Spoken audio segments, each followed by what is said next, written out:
Good morning बच्चों। आज हम जिस प्रश्न को पढ़ने जा रहे हैं वो वर्गमूल से घनमूल से रिलेटेड प्रश्न है, लेकिन इसके पहले आपने वर्गमूल सीखा है, बनाया है इससे रिलेटेड एक्सरसाइज को, और वर्गमूल जो बनाना सीख लिया है उसके लिए घनमूल बहुत आसान हो जाता है।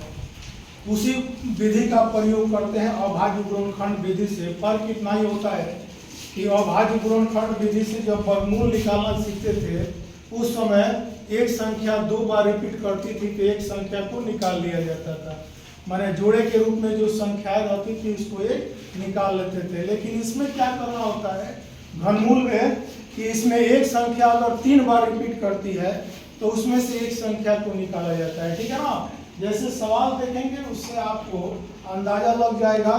देखेंगे बोर्ड पर पढ़ाएगा कि वह सबसे छोटी संख्या ज्ञात करें जिसे 23,625 में भाग देने पर भागफल पूर्ण घन बन जाए, और जब घन बन जाता है तो उसका घनमूल भी निकाल लिया जाता है। जैसे 23,625 को हम लोग अभाज्य गुणनखंड विधि द्वारा तोड़ दिया।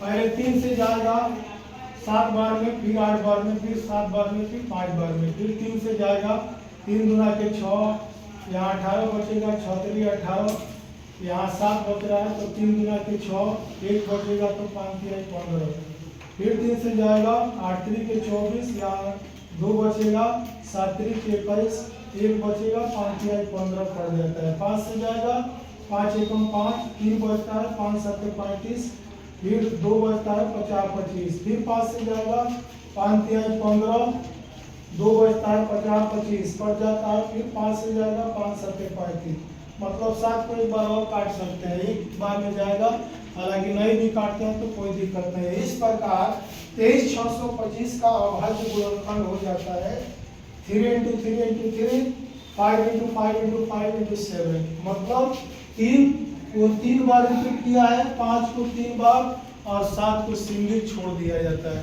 अब देखेंगे 23,625 जो है जब इसका क्यूब रूट निकालते हैं, घनमूल निकालते हैं, तो इसको आप इस तरह से दिखा सकते हैं। ये 3 वाली संख्या 3 बार रिपीट की गई है, 5 वाली संख्या को 3 बार रिपीट की गई है, 7 वाली संख्या 1 बार है। और का 3 बार अगर रिपीट कोई संख्या की जाती है तो क्यूब रूट से बाहर हो जाती है। ये ऐसा हो जाता है क्यूब रूट से 5 3 15, क्यूब रूट 7। आप देख रहे हैं यहाँ पर कि यहाँ 2 7 की कमी है। अगर इस अभाज्य गुणनखंड में 49 से गुणा करते थे, मतलब 7 × 7 से गुणा करते थे, तो ये संख्या परिपूर्ण घन बन जाती है। अर्थात या तो गुणा करें या तो 7 से भाग करें। अगर 49 से गुणा करते हैं तो भी घन बन जाएगा, और 7 से भाग करते हैं तो भी घन बन जाएगा। सवाल में कह रहा है कि छोटी संख्या ज्ञात करें जिससे इतना में भाग करने पर, अगर यही गुणा कहता तो 49 से गुणा करना होता है, लेकिन भाग कह रहा है, अर्थात जो एक संख्या बची हुई है 3 बार रिपीट नहीं की गई है, एक्स्ट्रा 7 बच रहा है जिससे घनमूल निकल नहीं पा रहा है, अर्थात वह सबसे छोटी संख्या 7 होगी। वह सबसे छोटी संख्या, वह सबसे छोटी संख्या 7 है जिससे भाग करने पर परिपूर्ण घन बन जाएगा। देख रहे हैं भाई, तो आपका आंसर आ गया क्या 7। क्या आ गया 7। अगर 7 से भाग कर देते हैं, 7 से भाग करते हैं, देखेंगे तो आपके पास क्या संख्या आ रही है। देखें तो 7 3 के 21 बढ़ जा रहा है, यहाँ 2 आ रहा है 6, देखेंगे आप यहाँ 26 बच रहा है, 7 5 35 है, 7 7 4 के 28 है, 7 3 के 21 है, 7 4 के 28, 3 बार जाएगा तो यहाँ क्या बचेगा 5 बचेगा। अब ये 25 उतरता है ना जी, 2 उतर जाएगा, तो कितना बार में 7 4 के 28 7 हाँ 7 7 49 आएगा यहाँ पर।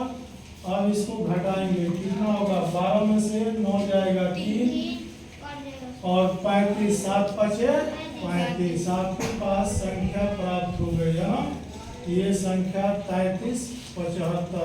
अब इस 33 75 का घनमूल निकालेंगे तो 3 × 3 × 3 और 5 × 5 × 5 बच जाएगा, देख रहे हो।